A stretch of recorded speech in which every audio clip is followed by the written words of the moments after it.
Morning. Morning. And it doesn't look like I'm pulling in. I did see a question while we're waiting for that to get folks on. I did see a question posted, but I think it was about Yamaha jet boats. Mm.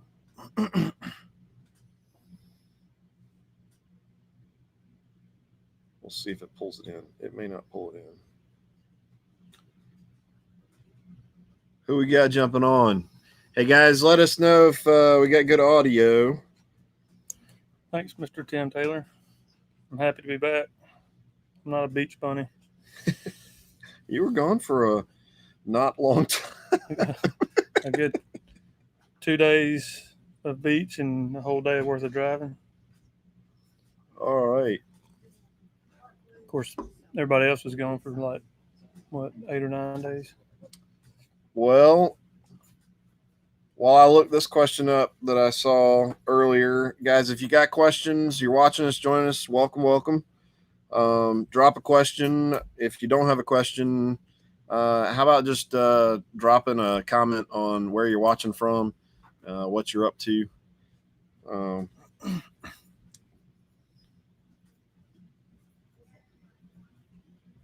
you lost your question? I have. All right, I got it. Yeah, it's a jet ski question. We'll see. Uh-oh. Mm-mm. Well, we got a few folks jumping in, and brand new today, we are on YouTube as well. So if you're joining us on Facebook, number one, did you know we do have a YouTube channel? It's my debut. First time on YouTube. It might be. I can't remember what other videos I've got over there that. As far as live, anyway. Yeah. Oh yeah, first Definitely time. My debut on live. I've done one other YouTube live, not on our channel, but on another. But all right. Well, let's kick it off. I see. Yep, we got a question. So let's do a quick intro. Good morning, good afternoon, Facebook, YouTube. Thanks for joining us. Michael and Israel here from Bucks Island. We're doing a little Tech Tuesday. Missed last week, but now we're back and here to answer your questions. So please drop a question, and we'll jump in and get it up. See you, Brandon. And our live studio audience is leaving. So that's it. Let's jump in the first question. You want to start off with Tim Taylor? If you change a prop with a new one of the same manufacturer pitch model, is it typical to expect a change in boat performance? Sometimes. So that's, I'm assuming from that answer, we're talking the precision of the manufacturing process. Yeah, there can be deviations in the specs, and sometimes it can have to do with how fast they're pumping them out. But yeah, I have seen some props, and I've actually had 5 or 6 that a boat had lost speed in whole shot, and I put five of the ones we had on there to see if any of them changed, and they all ran the same. And then May had another one come in later on and put it on, and it ran 2 or 3 miles an hour faster. So, so yeah, unfortunately, sometimes that can happen. So I guess it's kind of similar to manufacturing of the hulls. Every hull's not necessarily going to run exactly the same. Yeah. Lots of factors in, I guess, all that surface area touching the water. And yeah. All right.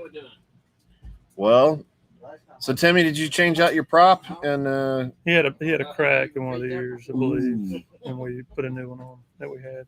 All right. Well, we'll keep working with that. All right. So we'll throw this question out. Well, here we can start with the question we got from the customer that was in here just a few minutes ago.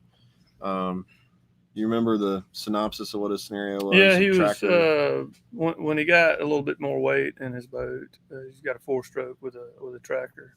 It was the prop cavitated, and he had to kind of ease into it to get it out of the hole so it wouldn't cavitate. And he was wanting to know if that was a typical issue, and it can be sometimes on those. And depending on the year model, and which I can't remember, did he say what size the motor was? 60-ish or 60, something like yeah. that.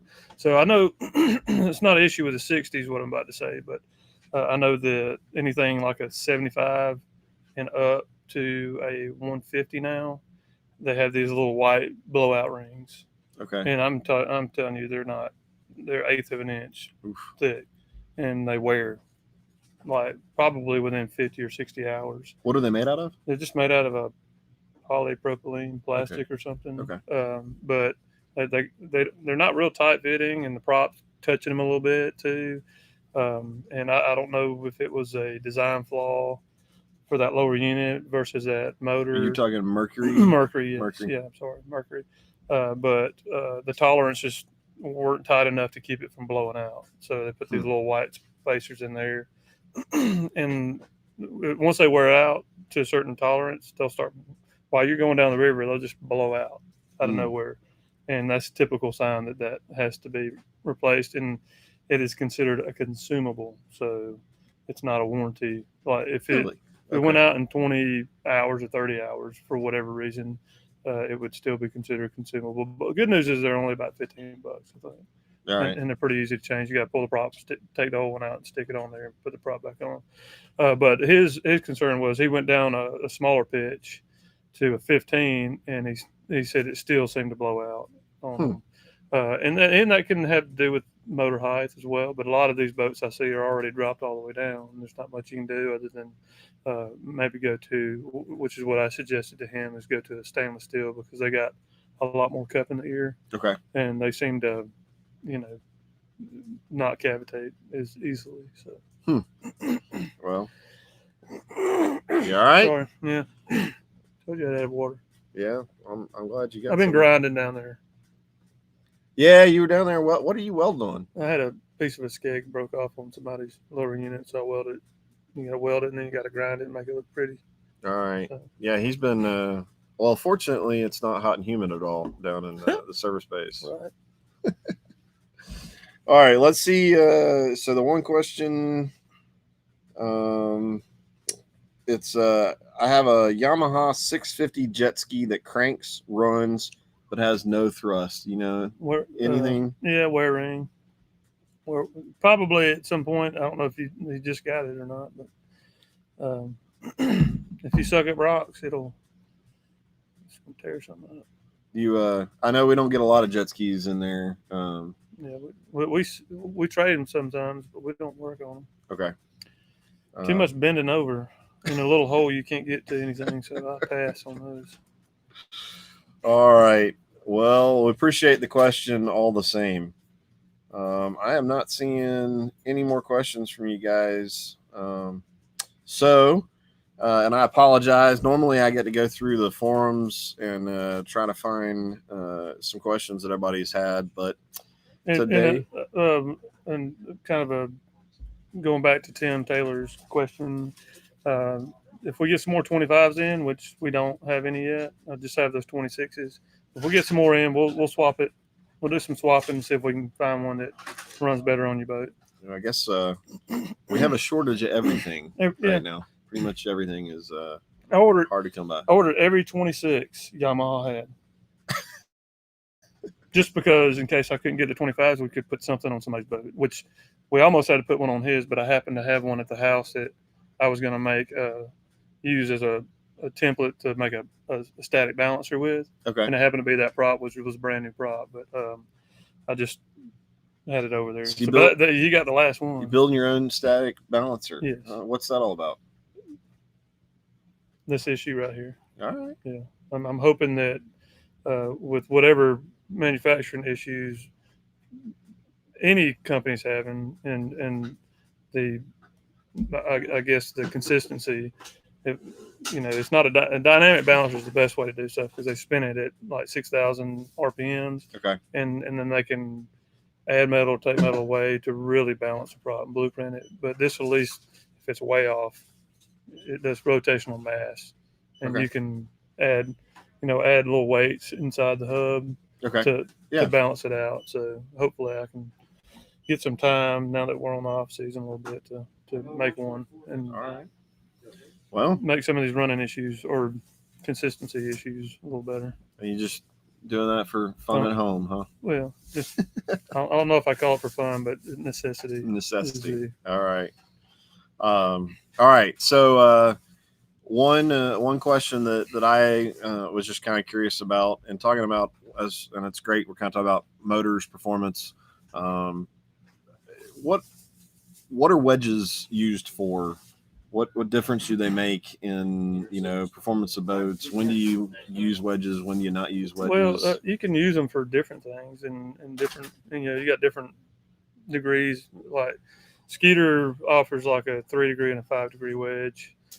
You can get all the way up to probably a 10-degree wedge from other aftermarket companies.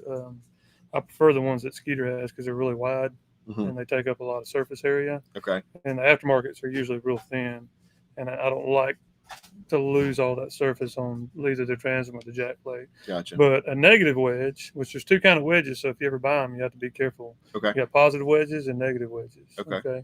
So negative wedge is going to take your transom angle. Let me get it on my camera here. Okay. This way. Okay.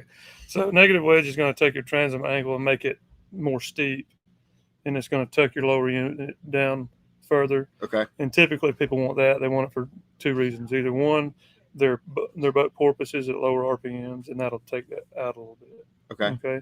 Or they're having hole shot issues. They're not coming out of the hole as quickly as they'd like with it loaded. So that'd be the two reasons you want to do that. A positive wedge is going to help if, for whatever reason, your boat doesn't have enough lift. Okay. And you want to get a little more trim angle. Okay. You put a positive wedge in there. But there's a downside to both. You put too much negative, angle on it, you may lose some speed on top end because you may lose some lift. And the same thing if you put positive ones on there, you may get too much lift and lose hole shot. So, all right. So, and and a lot of times there's a sweet spot in there. So. Okay. Well, interesting. Okay. I know we seem to play a little bit with wedges every now and again. Or if you want to just be taller as a person. As in shoe wedges. Gotcha. All right. But I don't think they make negative wedges. Call this the if you want to be shorter. I don't know. Technician Tuesday comedy hour. Or fashion show. We'll be here all week, folks. Let me see if I got any other questions popping up that I'm not seeing in our feed. I am not seeing any. So I guess with that, me, you, and Tim. Yep. Well, we got 12 of you just talking. Sitting there watching. Oh yeah, talk. Yeah. Well, with that, then I will segue gracefully into. So we are off-season hours. We're now closed on Mondays, and we'll be open Tuesday through Friday, 8 to 5. Saturdays 8 to noon. But as always, messages is usually on Mondays. There's somebody here if you absolutely need us, or somebody will answer an email or a text or something like that. It'll get you scheduled for service. So with that, shift off season, which number one, it's crazy that I feel like it was just January and we were getting rolling with 6 days a week. But and we still got a lot of boats we're working on too. So we're off season, but we're not off. We're not off. Yeah. Right. Yeah. Yeah. And one of the reasons why we close this early on Mondays and half-day Saturdays is typically we like to come in on Mondays while we're closed, and we can actually get some work done down there because we're constantly getting called to the phone and pulled here and pulled there, taken outside with customers. Hey, will you do this real quick? So it takes our efficiency away. And if we come in on Mondays and nobody's down there and no phone calls and stuff, we can typically get twice as much done and leave at 3:00. So with that in mind, off season, and it is going to be, it seems crazy to think about as hot as it is and how much more summer we do have left. It's going to be winter before we know it. And for those folks that want to get ahead and make some plans, what should we be thinking about with getting ready for boats for the winter? Well, yeah, if you're, it depends on who you are and how long you want to use your boat. But if your kids are going back to school and they're the only ones that are using the boat and you're done with it, by school time, go ahead and start thinking about doing your winter preps, because the sooner the better. Because what I typically see every year is, and it's been like this for at least 3 of the last 4 years, is Halloween. Mm-hmm. It's like the first real cold day ends up being, and then after that weekend, it's like Tuesday. Everybody shows up, and there's a line going out to the street. Everybody's just like, we got to have it winterized right now because it's gonna freeze all week. Yeah, so if we only got so many hands on deck, so we get as many as we can get done and start again the next day. So man. Well, again, crazy to think that it's already kind of time. I'm a bit of a planner, so I like to look ahead and see. But I mean, it's going to be nuts. That now I am going to be interested to see, with all the school virtual versus in class and all that kind of stuff. I'm definitely interested to see how many folks are going to kind of keep their boats running a little bit longer this year, because we may not be making that mass push back to school, but we're here. We're bearing with all the ebbs and flows of the way 2020 seems to be rolling. But nothing changes. If you can get something scheduled now, would be a good time to get on the calendar and make sure you're good. So yeah, Halloween will be here before we know it. That's it. All right, guys. Well, we're at about 17 minutes. And if we don't have any more questions next week, maybe I'll show up with a few more. But we've got some fun stuff planned. We're going to do some fishing with Dano on Friday. And then we've got Mr. Clay Dyer is going to come down. And man, that's such an inspiration to see a guy like him. If you don't know who he is, go look him up. But he's going to do some fishing with us on the 14th, I think, of August. So the hours change. We're sitting here in the loft. The hours change is going to be the same. I know we're filling online orders. I know they came in yesterday. Somebody was here filling some orders and all that kind of stuff. So we'll be getting that out. But same hours for the tackle shop. Here to support you. We just got a big shipment of a bunch of stuff. I thought I saw some Spro and some other stuff in there. Yeah, I think Colin's on Mondays. I think he's hanging out till probably 1 o'clock for right now. So if you need tackle on Monday, just come in before 1 o'clock. He should be here. Even if the gate's shut, you can mosey around. There's usually a door. If the door is open on the end, and easiest way is text. Send us a text. Send us a message on Facebook. Somebody's going to see it. And Colin, I know, he's monitoring that as well. So, and if you come by and the very end bay door is open down there, it's on Mondays. He's usually here until that's shut. So. All right, guys. We hope you're having a great week. Drink lots of water. Don't get too hot. And we'll look forward to seeing you next week. Peace out. Yeah, peace out.